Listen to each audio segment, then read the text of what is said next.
How's it going, people? Welcome back to the channel and welcome back to another AFTV live. Usually at 5, but it's 5:05 now. Apologies for the little delay. I'm here with Gooner Lee. What are you saying, Lee? Good, man. Good. Enjoying this heat, man. Well, trying to enjoy the heat, man. It's hot here, man. It's hot. I don't know where you lot are watching from around the world, but we're struggling with the heat here, man. So enjoying life, though. Man. But the aircon saving us again. Let me remind people. We got Robbie sorted us out with the aircon, so we're good. We're good today.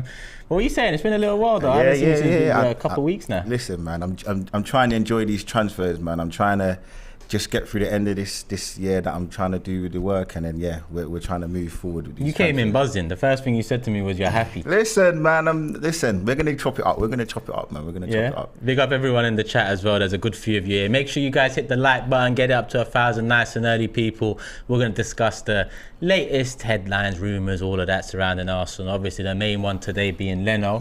Over the last few days, it looks like he's on the verge of the Fulham move, but today it comes out that it might be a bit far-fetched getting 11 million for him. Now, this is a club that just gave Man United 10 million plus a couple in add-ons for Andreas Pereira, who's been on loan 4 out of the last 5 seasons. They've managed to stump up that money.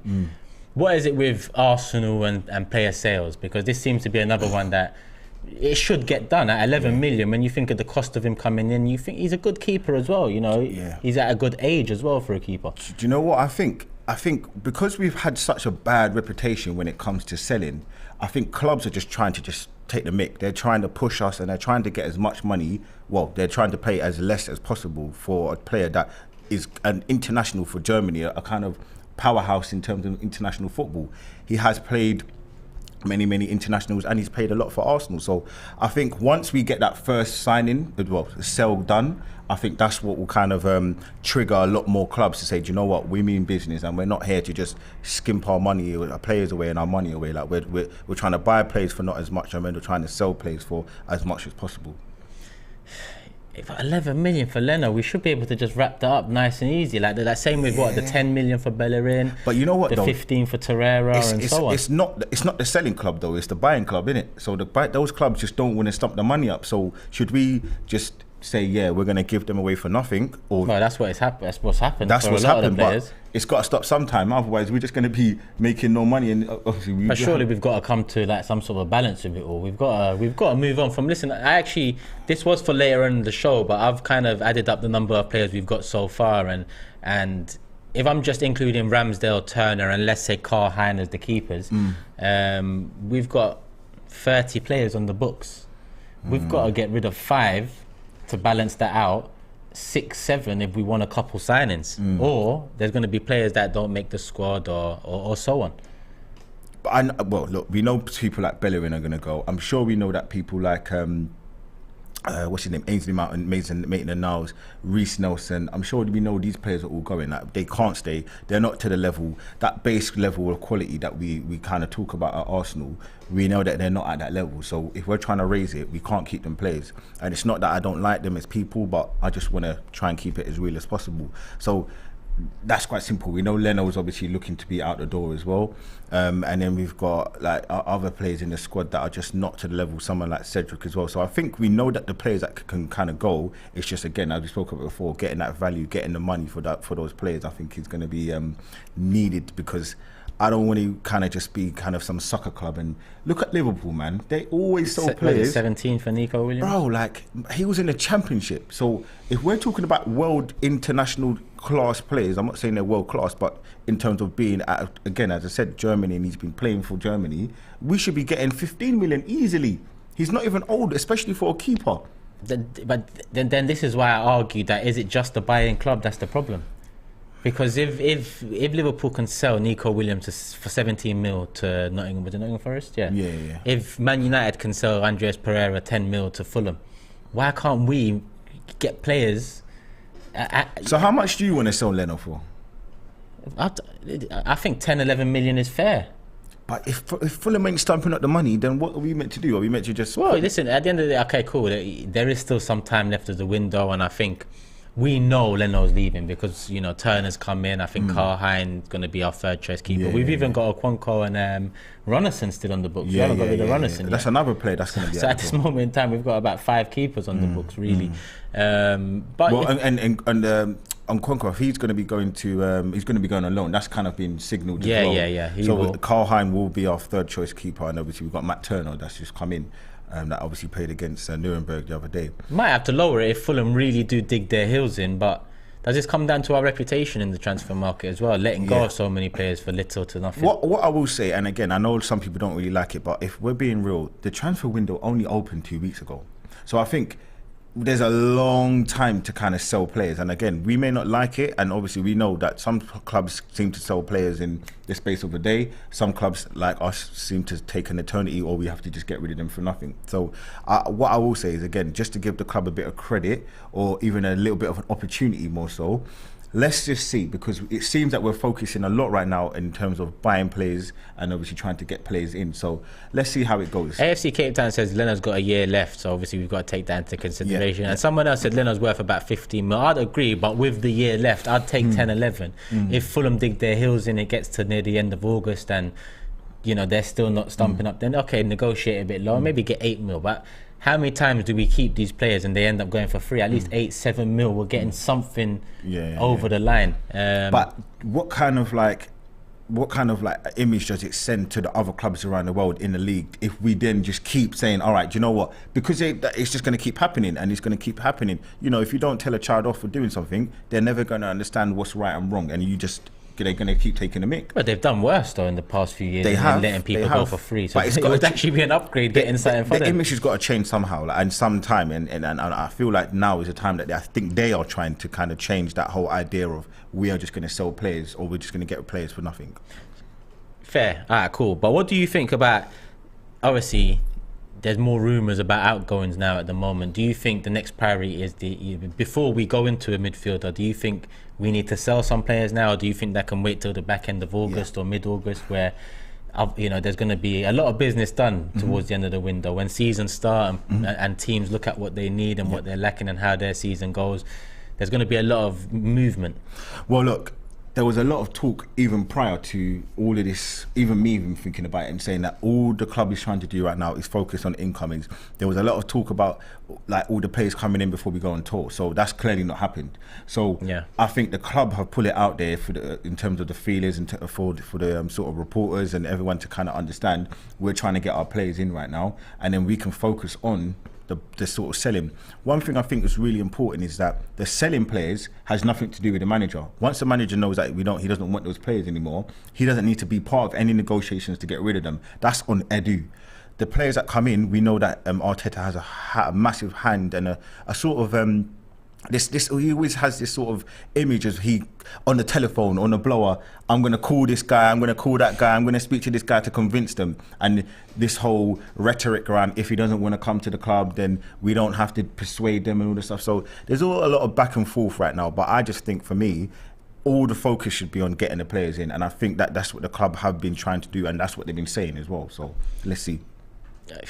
Again, fair, but like I said, we've got 30 names in the squad right now. If I'm taking out the extra keepers and only leaving Ramsdale and Turner in there, even I can see on there Pablo Mari. Yeah, we know he's at the door. Yeah, there's a star next to his name for that reason. We know he's we know Bellerin's at the door. Look, even there's question marks about Granit Xhaka. We know there's question marks even about what's his face, Reece Nelson. We know these players. I don't know about this. Listen, you're talking to someone who'd like to move on from Xhaka, but this summer there hasn't been any light at the end of that tunnel, in my opinion, for that sort of a move. I haven't heard anything. Obviously, we've still got Torreira and Maitland-Niles, who would probably class himself as a midfielder still. We've got to get rid of a few players. In terms of the next incomings, let's say 3 more over the line. What positions? Because that's when we're looking at this now and thinking, look, if we're getting rid of Bellerin and Cedric, then right back becomes a priority unless Norton Cuffy comes in. Would you be happy with that? Right, let me go back to your first question. If we had to get 3 players in, and you're putting him on the spot with this, because I didn't even know he was going to ask me this, I'm going to say, we spoke about it earlier on. Positions if you want. I'm going to say Serge. I definitely want Serge, man. Like, I don't know how it's going to happen. I don't know if it's going to happen. But if you're asking me who I would definitely like to take Serge, because I feel like he would be that dynamic, close to being world-class player that we don't have in the club. And he's going to get us some goals with like sort of Saka and possibly Martinelli and hopefully Jesus. So that's 3 possible or 4 possible forward players that can get us goals. I think we spoke about it earlier on as well. I think we definitely need a centre mid. There's links that we're going to speak to about a certain player or maybe a possible 3 players in terms of that centre mid role. And I think the obvious one is a sort of a backup for maybe the left centre back or left back. Like the Martinez link, but that's kind of that's gone towards United. Although I do think it's possibly overplayed with this left back role. I know Tierney's been injured a lot, but is it all just coincidence? Is it a lot of just like hoo-ha? Let's see, because I don't really see it as But they can't afford a 3rd season that position costing us, because it's cost us and them in the last 2. Yeah. And I'm a big fan of Tierney. Tierney for me is my captain, but he hasn't been able to stay fit, so I understand that he's not going to be made captain. But again, if it goes into the 3rd year towards the end of the season and we'll go in for Champions League football and a trophy, and then an injury to the left back position derails the season yet again in a way, as much as I like Tierney and as much as it's unfortunate, I feel like the people in charge now have to kind of listen. Tavares came in, I guess that was their way of trying to plug that gap last season, but it didn't go well for him.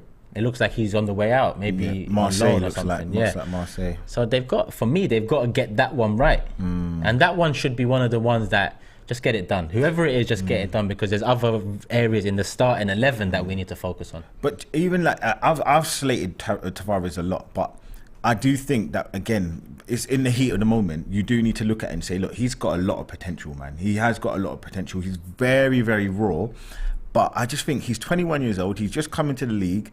Going forward, he's very, very good. Defensively, he's not great at all, and we know that. But that can be worked on. That can be worked on. I think the whole idea of us getting rid of him after 1 season is a little bit, I think, overzealous. But we can see Arteta doesn't rate him. Like, there's been like 3 or 4 times where we've seen that he's not been rated by Arteta. We're not playing him, bringing him off in the 20th, 30th minute, etc., etc. So we know that he's not rated by Arteta. I think what's more of a priority is, as you said, trying to get someone to maybe not, I don't know if better than Tierney, but to battle him, because we know Tavares is I mean, we put Xhaka there, which is like craziness to me, but yeah, and that's what kind of cost us 2 years in a row, because then the midfield needs reinforcements, and then it just goes all pear-shaped.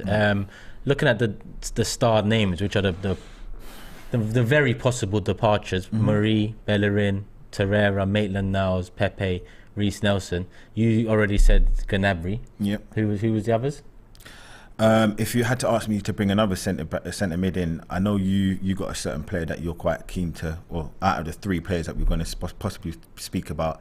I don't mind the Tielemans one. I don't mind it, but I'm going to keep going back to it, bro. I don't understand why we didn't go for Bissouma, man. It pains me, like, whatever, and you have to give it to Spurs. That's a great signing, especially for the 25 million that they paid for it. He would have been perfect. Now, there are other players, Mateus Nunes, I think he plays for in a team in Portugal. He looks to be, I haven't seen a lot of him, I have to confess, but he looks like a type of profile and a type of player who I think can come in and do an excellent job for us. Again, in that left back role or left centre back role, I think it would have been perfect to get Martinez. But again, I wouldn't want him to come in and play left centre back. That's my only issue, only because of the height. Now, again, I had a massive back and forth. Yeah, I saw Robbie. I remember. Yeah, it come to mind. And now I kind of feel like I'm contradicting myself. But I'm saying I don't mind us replacing Gabriel. Not that I don't like him, but I just think maybe Martinez isn't the player in that position. So. Again, with the fullback, who's out there that we know that can come in? You know much of Grimaldo, who's been linked now. Grimaldo, a good player. I've seen a lot of him. The problem with Grimaldo, and I think a lot of people will say the same thing, he's very, very good attacking wise. He's better than Tierney, 100%, and he's definitely better than Nunes. 100%? 100%. he's better than both of those attacking players. wise, you said. Attacking wise. Okay. The thing again, Tierney, I like Tierney, but I think he's a bit of a one-trick pony. The same, he does Efficient the same with it though. He does it, and it works. And again, and I don't want no one to think I'm slating him. I like Tierney a lot, and I could always defend him. I just think he does the same thing. He needs to add a bit more creativity to that attacking position or attacking threat, I would say. I think going back to Grimaldo, sorry, defensively he's so poor, man. He's so trust me, if you think Tavares is bad, you ain't seen nothing yet. That's why he's more like a wing back. He is a wing back, and the problem is if you don't have that winger on the left hand side coming back to help defend with Grimaldo, we're in problems. That's why it doesn't make sense to me. Because if we're going to go for a left back in terms of fighting Tierney or making sure that Tierney injury doesn't cost us as much, then surely you're going to go for someone that you trust, like Tierney in that position, who can tuck into a free as well if needed. Whereas Tavares can't do that. I assume Grimaldo can't do that either. One thing I would say, Grimaldo's crosses are excellent. They're very, very good. Like, he's a very good crosser of the ball, and he can literally do it from further back, or he can do it again from the byline. It doesn't matter. He's very, very good at the crossing. But then I think about Jesus. He's very good actually in terms of, even though for his height and stature, he's very good at getting onto the end of things with the head. Yeah. But I just think, is he the type of left back or wing back that we need? I'm not too sure. But defensively, he's not great. He's not great, man. And that's not me saying that I'm not going to support him. If we get him, I'm going to support him 100%. But he ain't that guy that I'm going to be kind of putting my hopes and dreams for. Because if we know Tierney's never injured and we're going to have to rely on this brother, I'm not relying on him at all. So you're saying out of the next 3 signings, Gnabry would be 1, someone to challenge Tierney would be 2. Out of the 3 options for the centre mid, I'm going to go for Tielemans. And again, we're going to chop that up in a bit, I'm sure. But and then a left back, a left wing back, not Grimaldo in my opinion, man. Not Grimaldo. Nah, not for me. Even the guy from Crystal Palace, I know he's a right back, isn't he? Mitchell. I like Mitchell as well. He's solid. He's a good, solid right back. But he obviously played on the right hand side, which is a bit of a. Is he a right back? He is a right back.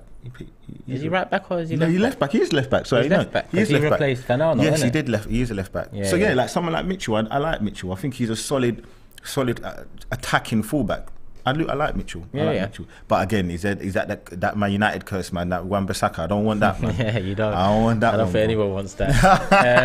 On the midfield, listen. You mentioned Gnabry. All right, let's just talk about Gnabry first, then, because we are going to get into the midfield options, and we've been linked to a few now, so it's about talking about that. But Gnabry, a lot of our fans dismiss the idea because they think it's unrealistic.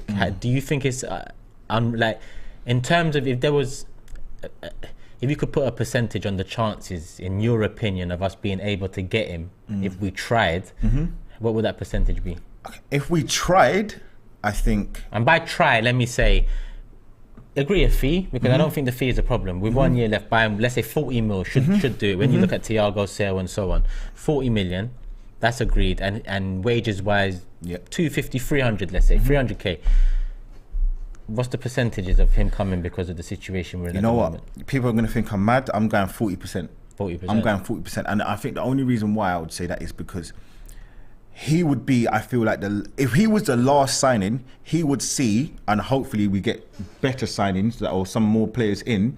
I think he would be the last piece, and he would know that he's the last piece of us challenging for that 3rd place position. I don't think we're going to get 1st or 2nd. I think we'll be very close to that 2nd position if we did eventually get him plus other players. But for me, I'm looking at it and I'm saying 40%. 40% if we tried for him, because there's no doubt that he wants to come to Arsenal, and there's no doubt. Maybe actually, let me take that a bit. There's no doubt that he loves Arsenal. That's what I will say. If he wants to play for Arsenal right now, I think it's the project. I think he needs to see the players that we're getting in. Because look, everyone always goes back to it, and it's true. Pogba went to Man United when they had Europa League, so. Like, it can happen. It can happen. We got Partey, Europa League. We got Aubameyang, Europa League. So it can happen. For me, I think 40% is a very, very kind of a fair and optimistic kind of idea of him coming.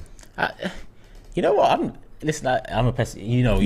I'm pessimistic, but even I think we have a good chance at getting Gnabry. I really do. Yes, it might get knocked back, and yes, okay, people might laugh at it, but listen, we've been laughed at before for worse. You know, going for a player of Gnabry's quality and the stature he's at this moment in time, what is he, 27? You know, he's been there, done that in terms of club football. He performs for Germany too. He's taken that next step in terms of maybe not the next step up, because he's already at a massive football club, a club that will compete for Champions League every single, not to make Champions League, compete. He seems like he wants a new challenge. So it doesn't, and he's been offered what, 300k at Bayern or 200? He's been offered a good wage at Bayern and he's rejected that. So it's not like he wants just the money. It seems like he wants a new challenge. So for me, I'm with you on the 40. I might even raise it a bit to 60%. You swear? Because I think I think the fee is there to be had, 40 mil. I think the wages. Now, okay, let me ask you this, because I got a lot of stick on Twitter, but listen, I get stick on Twitter for everything. But I got a lot of stick for saying, let's get Gnabry. A lot of people said, why would we reset the wage structure to break it again? But my thing is, you reset the wage structure because you got it wrong. It doesn't mean you don't go and try again. And we got it wrong because Ozil was declining. He was getting up where he was, I think, 30 years of age when we gave it to him. Similar with Oba.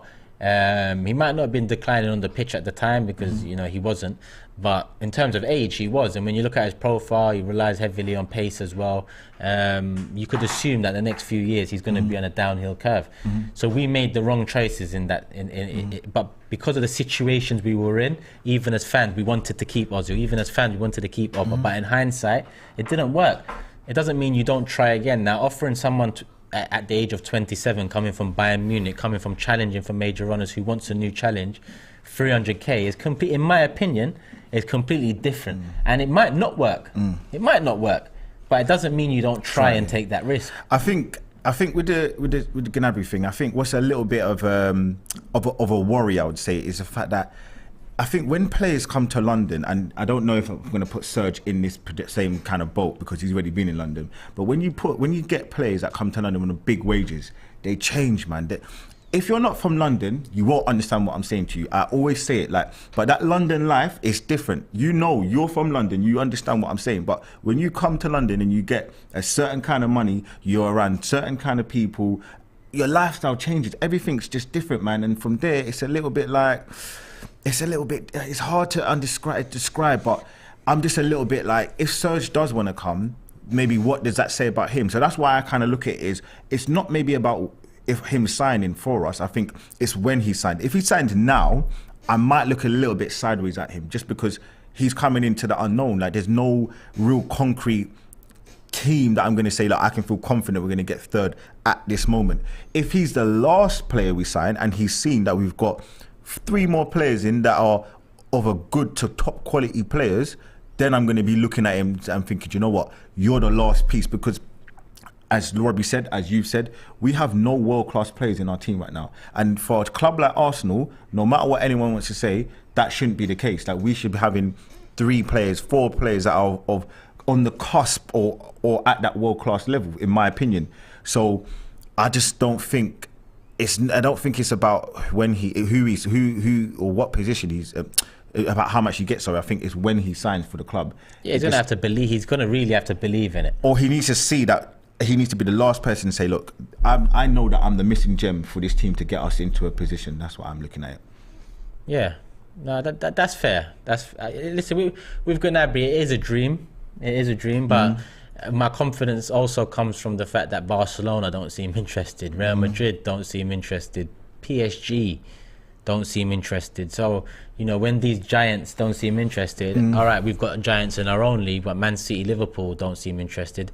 United and Chelsea, now that's where, okay, today, for example, it comes out that, I think Fabrizio Romano said it, that Chelsea have now interest in Gnabry, yeah? Because Rafinha seems like he's chosen Barcelona, that hasn't worked out for them. If Gnabry has to choose out of, let's say, Juventus, Man United, Chelsea, why wouldn't Arsenal have a chance? Now, people off the bat will laugh because of the situation we're in, but look at the situation Man United are in. Chelsea, albeit in the last week or so, you know, seemingly getting Sterling over the line, linked to Koulibaly, linked to top players, Gnabry now. you know, maybe their new owners are on stuff, and maybe their new owners actually want to continue the legacy of winning that Abramovich bought Chelsea and so on, which was a worry. Yeah. You know, they took their time in the window, but they've been linked to top names so far, from De Ligt to Koulibaly. That definitely improves their defense. But if Gnabry has these teams to choose from, that's where my confidence rises a bit. That's why it rises to about 60%, because I feel like if we can offer it, and he looks around and says, all right, well, Chelsea, okay, you know, they've been challenging more recently than Arsenal. They're in the Champions League. But he's also said, you know, if he returns to England, he'll go Arsenal. So that doesn't really mean much, because we've seen a lot of players kind of... Fabregas, boy, he did me dirty. But Fabregas, Fabregas didn't do us dirty. That was Wenger. I know, but you didn't have to Wenger. put pen to paper though, bro. You didn't have to do it. You didn't have to go to Chelsea, man. In my opinion, To be honest, I can't remember who else he was linked to at the time. you didn't have to. Bro, to be honest, you don't have to leave, bro. You don't have to leave But Barcelona. if he felt undervalued at Barcelona and he wanted, you know, some more, and to be honest, once you take that step to say I want to go, and then realise that Arsenal don't want you back, do Barca even want to keep you anymore? Because he was really utilised as a utility man at times, left, right, centre, everywhere. False number 9, etc. Yeah. So I don't have no hard feelings on Fabregas for that. It hurts. It really does hurt, because he goes on to win the league. But he did me dirty though, man. I just hope for not for another situation like that. Not that Gnabry has that legacy at Arsenal, because Fabregas actually done stuff for us. Gnabry unfortunately didn't. It will probably be a lot more annoying with the Gnabry thing, because we know that he hates Tottenham, and we know that he's got a real affection towards Arsenal. We know that when he came to London, against Tottenham, he scored the 4 goals, and he literally said North London's red. We know he's coming out, or through some news outlets and saying things like it's a no-go with the Chelsea thing. But like, let's see, man, let's see. Miles here says, I'd say 20% chance of Gnabry signing. It's clear he wants to play for a team that will compete, and I think Arsenal are still building a team to get us to a place to compete, and hence why it's so low. Yeah. But the jump you make with that signing, and if Gnabry believes in his own source enough, it depends on how much he believes his impact would have on the team as well. Yeah. Not only him, but players like Saka, Martinelli, so on, because he'd definitely come in as the role model type that, listen, he's gone there, done stuff around Europe. Is he a leader though? Is he that kind of like talisman to be that leader? I don't know. Like, I think he's a very, very good player, 100%. He's close, as I said, on the cusp of that world class. You know what? I'll probably say, if I think about the top 5 right wingers, he's in there. He's in there. So yeah, I'll probably say he is world class. I have to give him that. In the current climate. In the current climate, yeah, 100%. But is he gonna be that guy to grab a game by the scruff of the neck and say, look, I'm stepping up? I don't know. But look, again, like I really like Serge, man, and if I want him at the club. I think he will do great things. And listen, Arteta, Edu, I saw what you was doing on the bloody Instagram. I know you're watching, bro. Put that money down, brother. Put that barbecue down. Tell him to put that barbecue down. Talk to Lee and Cecil, my guy. Listen, put that barbecue down, bro. I want no HP sauce. Put it all down. Get them signings done, bro. Got a couple more here. Zayn says Gnabry would be the best player if he joins, so it's a no-brainer for a big club. Prince Tiger says AFTV at 2 a.m. Gotta love it. Big up Turkish. Love for the love, my guy. And Manpreet says Tillemans or Savic, Asensio and Grimaldo. Come on, you Gunners. There's a few options there. Listen, people, big up wherever you're watching as well. 2 a.m. It's mad. Big up wherever you're watching. Hit the like button if you haven't already. Let's get to 1,000 likes nice and early, people. In the description below, we have Gooner Lee's channel.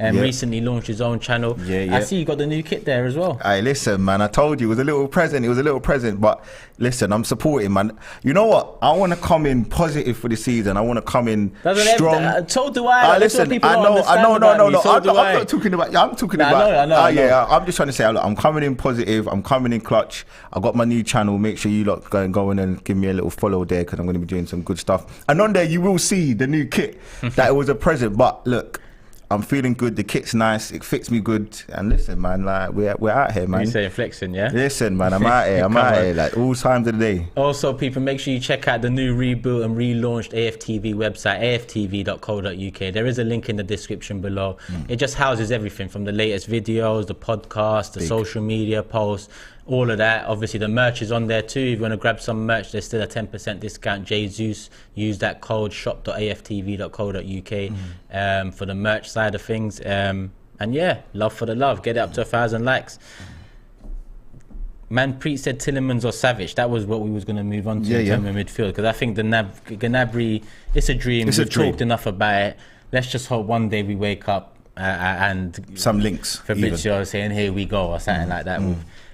But in midfield, earlier on in the window, it looked like Tielemans was out and out the leading candidate. Basuma goes to Tottenham, and you know, we console ourselves in thinking that Tielemans is round the corner. Obviously, Vieira comes in, Jesus comes in. We still haven't sorted out midfield.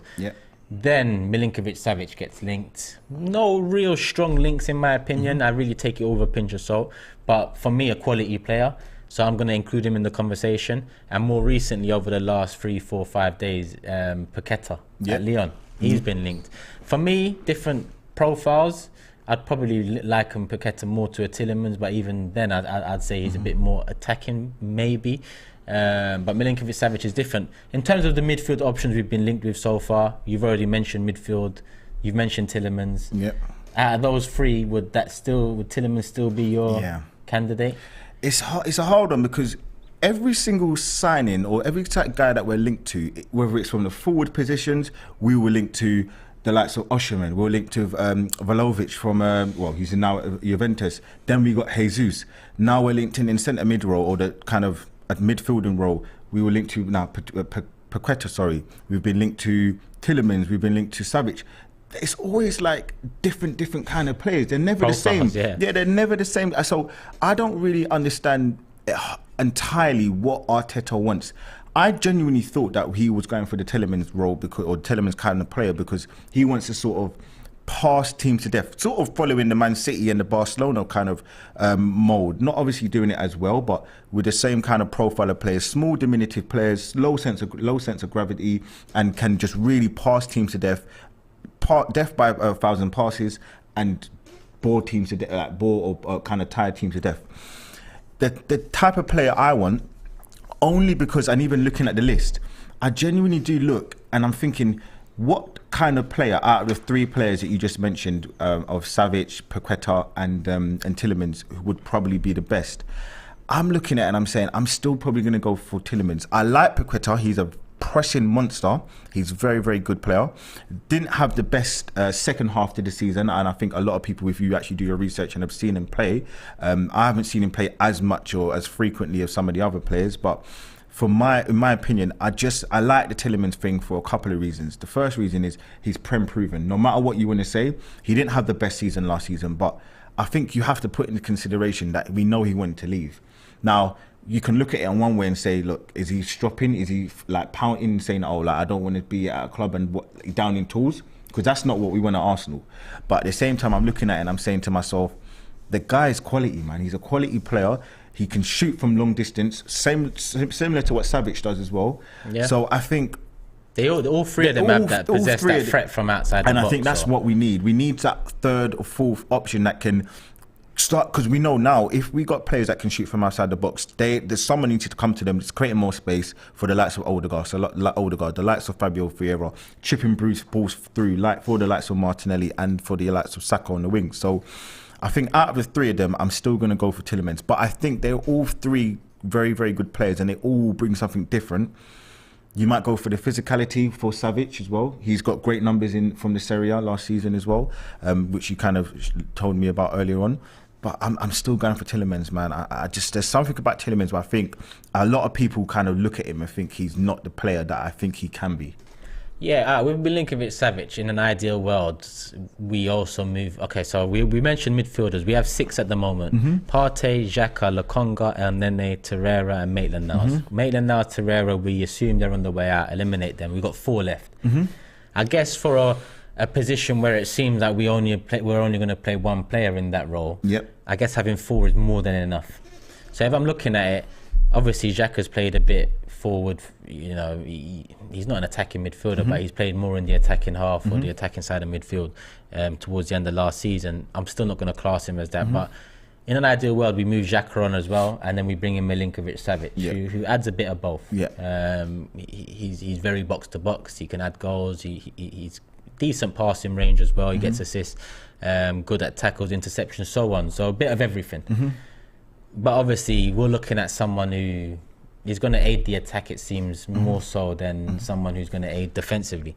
So Paqueta and Tielemans, let's just look at their numbers a bit. In terms of goals last season, I've circled in gold the stats that stand out. In terms of attacking, Paqueta obviously has better stats, being in maybe a poorer league.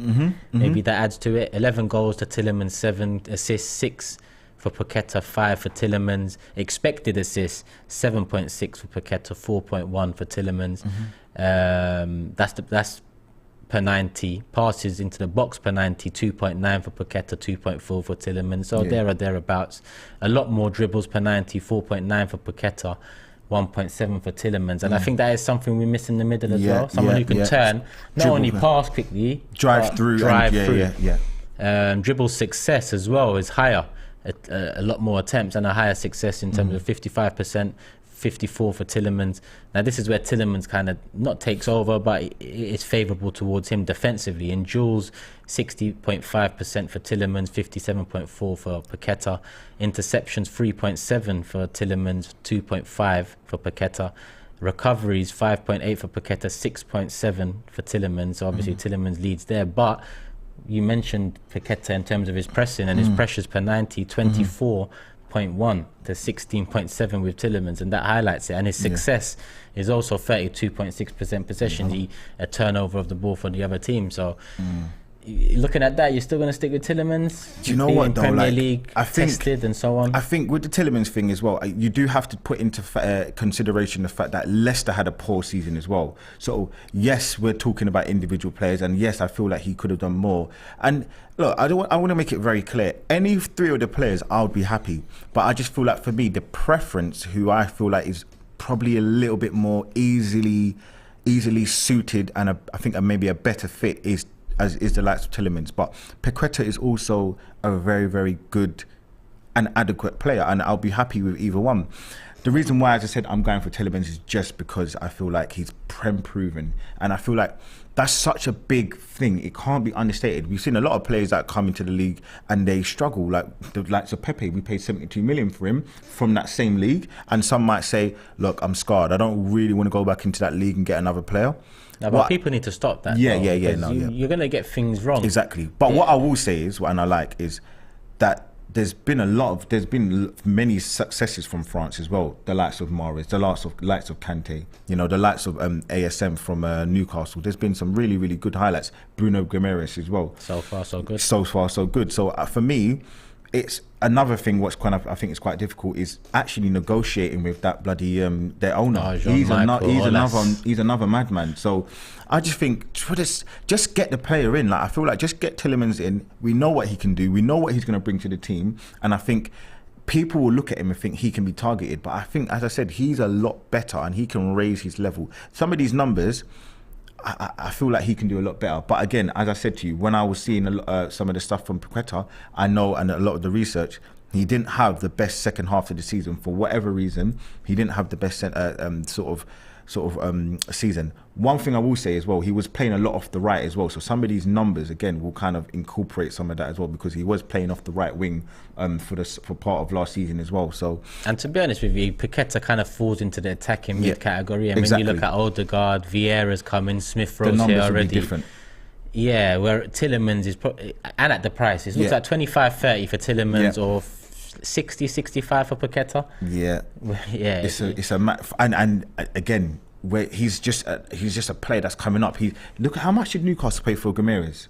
Wasn't it like 40? No, I'm sure it was like 25 or something now. So again, like I don't want to be out here just getting gazumped by these bloody 50.1 million euros. So that's probably at 45, I'm going to say 42, 43. It might be 45. Yeah. Yes. I thought it was less than that. Maybe that's why Arsenal pulled out. But regardless, we needed a signing in January. Don't talk shit, people. Serx is asking, what makes Gnabry world class? His Bundesliga stats aren't amazing. Well, he starts for pretty much every club that hasn't got a right winger better than him at the moment in time. I want put in the chat. Tell me 5 players in that position that are better than him. I can only think of really Salah, right wingers. We have right Salah. wingers. even if I said Mane, if I gave him Mane, No, you can't include You can't Mane. Mane, No, yeah, so- we're talking right wingers. who's better than him? Salah. Off the top of my head. I like Mahrez a lot, but I like Gnabry more. That's the thing. I like Mahrez. You know what? I'll say Mahrez. Yeah, I'd include him in the conversation. Yeah. Let's just include him in the conversation. Right side, who plays that? Sterling. For Sterling Barca? can play there. Dembele, Sterling. Nah, Dembele, maybe ability. We'll include Dembele ability, but in terms of But he's had a better reliability, season, it's mad. Top 5. Yeah. He's a top 5 winger. Of course, he's world class. Let me see what the chat's saying. There's a couple of people saying Saka, Mahrez easy. Messi says Zayn, but Messi's not anymore. Messi's man. different now. Messi's not like he's not a right winger like that. He drops deep a hell of a lot. Let me see. And don't say Sancho, anyone. Please don't joke with that. That one, man. don't. Come on. Well, the Man United fans might be out after that result earlier, but Young Gunner says Tielemans for 25 to 30 million is a no-brainer. Facts. Prem proven, quality in the final third, wants to join us, regular for Belgium, and he's the right age and profile. Yeah. I agree. I agree. Tony says it's Gnabry's gegenpress and agility is why Liverpool, Arsenal, Bayern don't want him. Two of the most important traits them teams want and need to be in a top team. Bayern do want him though, Tony. Bayern offered a hell of a lot of money to keep him. It just seems like he wants a new challenge. And with Liverpool, Salah is Salah's better than him. And you got to think as well, Mane, a world-class player, 100%. He won everything at Liverpool and he wanted to leave because he wanted a new challenge. It doesn't necessarily mean because you leave a club that you're not good enough, because Liverpool clearly just lost Mane and we know he's an elite world-class player. So look, it's nothing to do with that. Some people just want to leave sometimes because you've had enough in one club. That is actually true. I'm seeing a lot of different. Chiesa's coming. Does Chiesa start on the right? Chiesa. I like Chiesa a lot. That's a good shout. I like Chiesa a lot. Shout, but I still think he hasn't done what Gnabry's done so far. Yeah, but right now, I mean, look, Chiesa's just coming back from, I think, ACL, but Chiesa's he's a top quality. Yeah, okay, I'll give you. I like in him. the conversation, let's say, in the conversation. But still, we've only named about 4 or 5. We're struggling. Yeah, and listen, Gnabry, it's mad. It's mad. Do you think it's a conversation, Rafinha and Gnabry, or? Because for me, it's not. But a lot of people, when I said it's not, kind of got on to me saying like, nah, it's not a conversation. It's not a conversation, is it? It's nah. not. Regarding, let's move on anyway. Big up everyone. 3.8k in the building. We've only touched 500 likes, people. Let's get it up to 1,000 people. Yeah. Just scroll down a little bit, hit the like button, scroll down a bit further, subscribe to Gooner Lee's channel. Yeah. Go on the AFTV relaunch website, rebuilt, relaunched, all of that.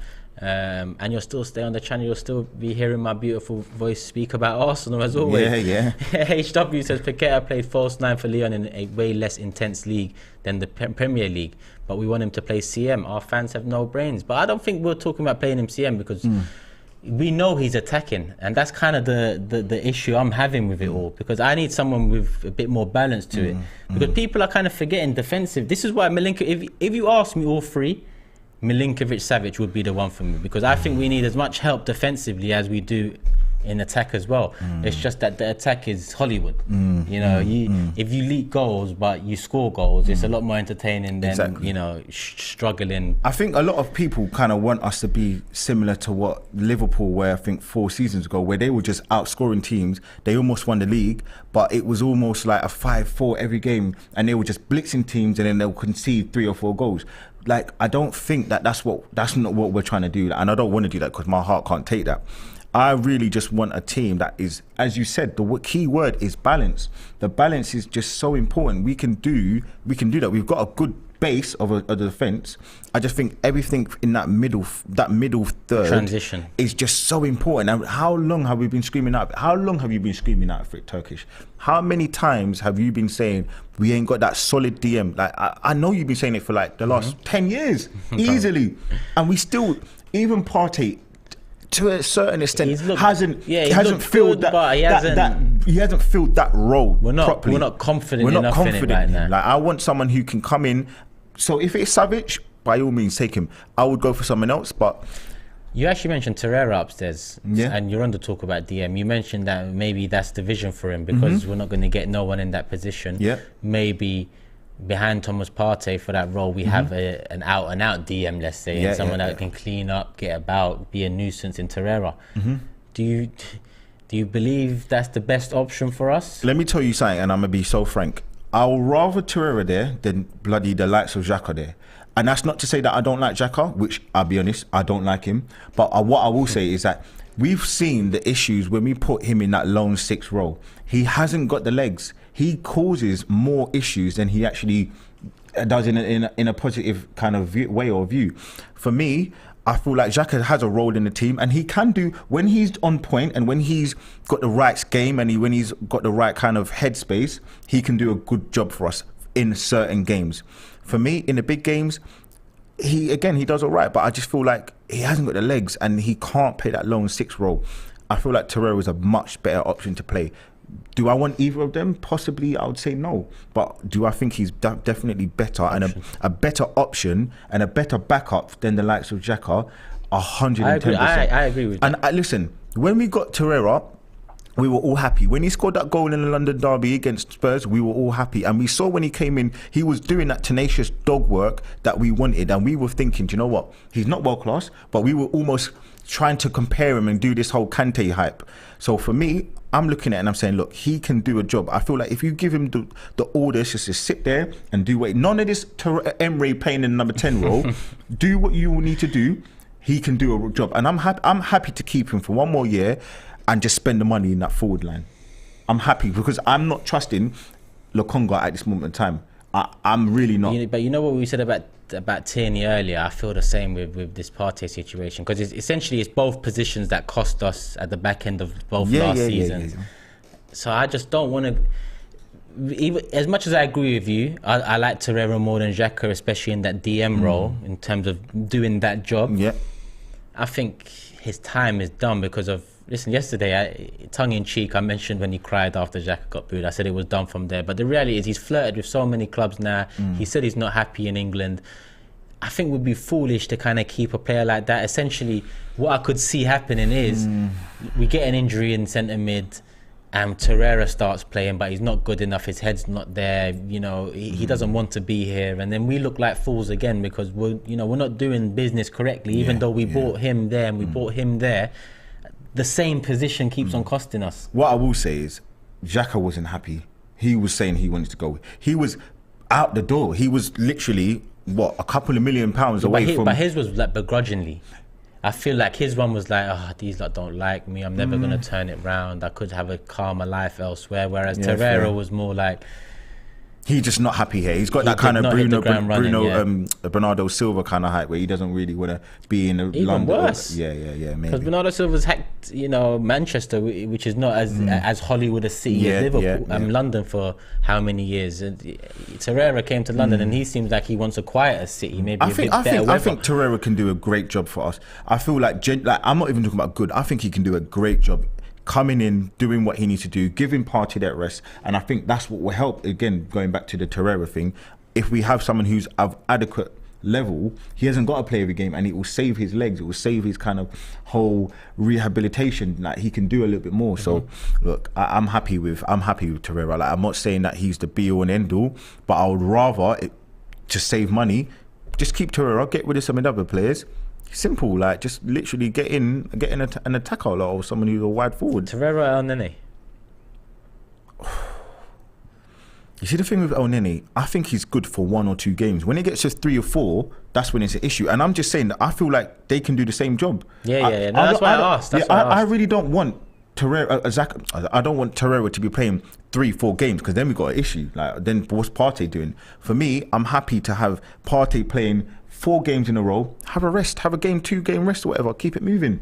Yeah, more cover than anything. Yeah, man, it's just cover. A couple more super chats coming on Paqueta. Wayne says, sorry, Paqueta is a baller for Tielemans. He is a baller. He has also played box to box for Brazil, so the last guy who said nonsense about false 9, Paqueta is a versatile type of player that Arteta likes. And Abdullah says, Torreira can be used as a cover DM, agreeing with you. Maybe that's why we're going for Pac and a left back. Paqueta can play central midfield, central attacking midfield. Well, when we were discussing him, we're talking about that 8 position. That's that's the position we're talking about filling. Vieira can drift as right wing cover for Saka with Pepe and Marquinhos. Will cover in depth in all positions. Well, Pepe, in my opinion, Abdullah, he he needs to be seeing the door this year as well with 2 years left, even though his value is not the highest, albeit a loan with an obligation or an option to buy. No obligation. He just needs to go. It's an obligation, nice. Now, obviously, with Gwen, you don't want no loan with him. No, I want him gone. I don't want no obligation. I don't want none of that stuff. We're not gonna be able to sell him this summer. No, that you see when you're talking about earlier, 7 million, he's gone. I don't mind. That's someone who I'm like, yeah, just cut ties. He don't want to be here.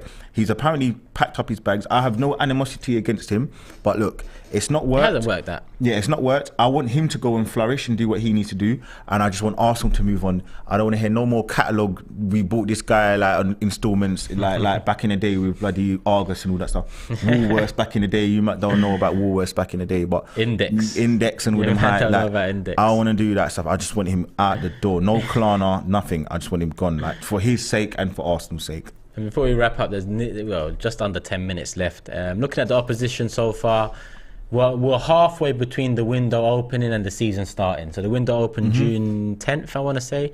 The season starts August the 5th.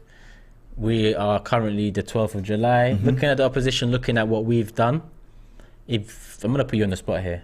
If you was to predict the top 6, how you seeing it right now? Right. A lot of people in the chat might know this, but I said Arsenal finishing 3rd.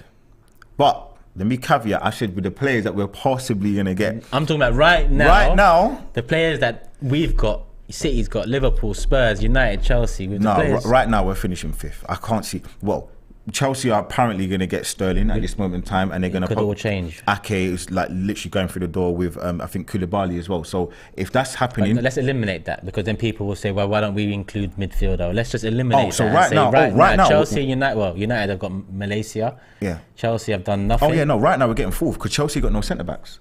Right this moment. So confident about United, regardless of Ten Hag. Oh yeah, no. I'm telling you right now, every Man United fan, I want you to look at me very clearly when I say to you, you are in the mud. Come to my channel and have some therapy. If you need it, it's free. I ain't charging you nothing.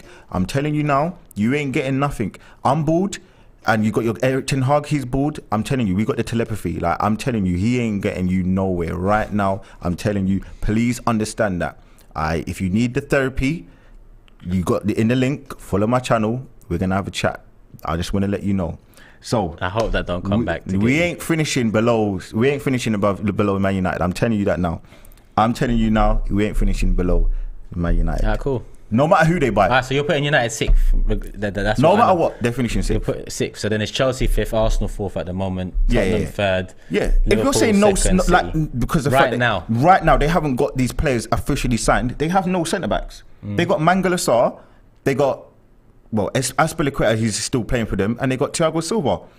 I'm sorry, but no, that ain't happening. Like I said, it can all change, but we'll see. Let me see what the chat's saying. And we've got one more super chat from Owen. Lee, I'm not your uncle. Oh yeah, last time I was on the stream, my uncle, I got an Owen. I got Uncle Owen. So I was thinking, oh snap, is that my uncle supporting? In the chat. I'm like, yo, he said, big up. I'm not your uncle. He said, are you guys worried at this point that one injury to Jesus and we are back to Eddie, Martinelli and Saka? You know what? You know me, Owen, so I know you know what I'm thinking about all of that. But you know what? Let's see what Lee thinks. Listen, I'm on the Eddie train, you know. Of course you are, man. Eddie's shut me up. You know what? No. You know what my thing? It's people like you that piss Tobes off, and he comes on Big Six with his chest. Hold on. Let me just say my one thing. And people in the chat need to kind of realise what I'm saying. And you got to listen as well. When we give people slander, when they do something right, we have to give them the credit. And right now, since I've been slandering him from that Chelsea game against Chelsea away, when he came out with the interview on the Beautiful Game podcast, yeah. He scored two great goals. Okay, he didn't fire us into 4th place, but he scored, I think, 5 goals in 4? 5 and 7. 5 in 7 games.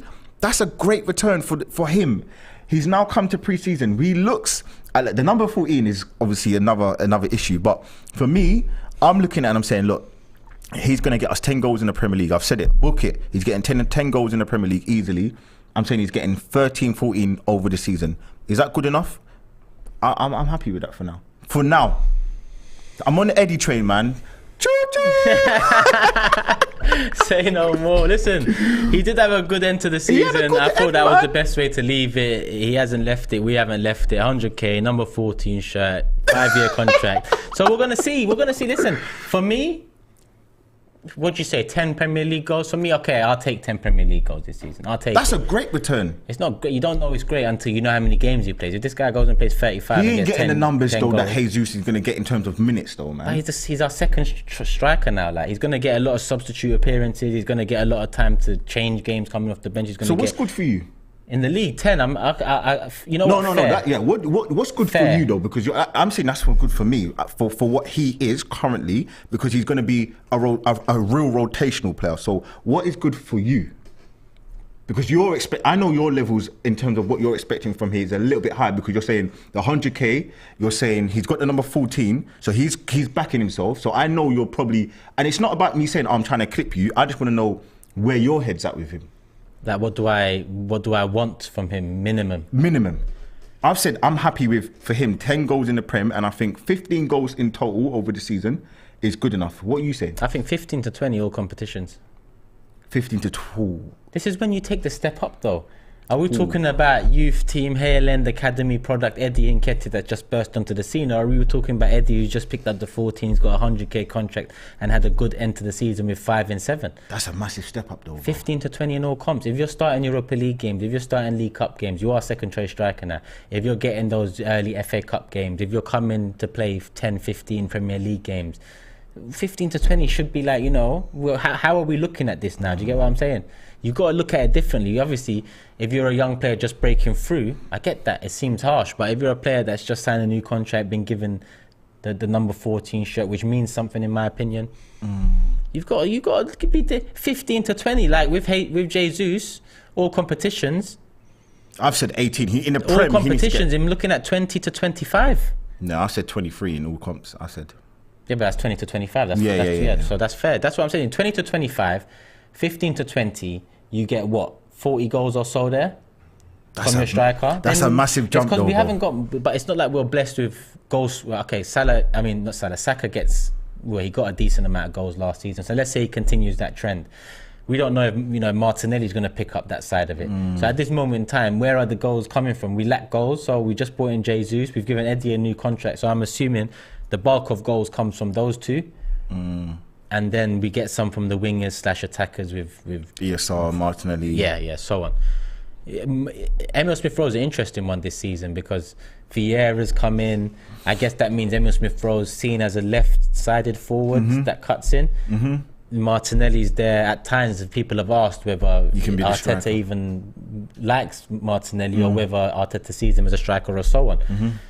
Who do you see starting the season on the left? Martinelli? Oh, 100%. Again, I've got my issues with ESR as a real kind of utility player. I just don't really know what he's doing in the squad at this moment in time. And again, we can go back to it and talk about the number 10. Like why has he got that number? But look, yeah, I get you. I think he needs to pick a role and he needs to just stick there. He reminds me a little bit of Walcott a few years ago when he was, am I a winger? Am I a striker? Am I going to get those goals? Am I going to get those assists? Because we sometimes, I always talk about Salah with this. We can't mask poor performances with goals, in my opinion. You can't do that. And I feel like there's too many times with ESR where he's too many peaks and troughs in the game, and I just don't know where he is. And then he might pop up with a goal.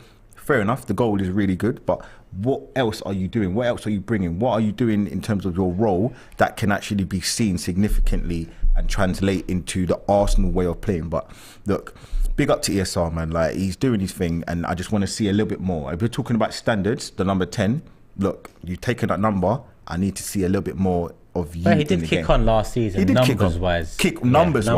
But he was benched a lot of the season. I know through injury a little bit as well. But look, let's see. I know there's been issues with his diet, and he's kind of said he used to just eat a lot of Chinese and pizzas and ice cream, and now he's kind of taking it a little bit more serious. So hopefully, let's see that, man. I don't want to kind of. Sam here says Nketiah only got that new contract because financially it makes sense when we 100%. Sell him next year for 15, 20 million. Well, we could have sold him last year and the year before that for 15, 20. We didn't.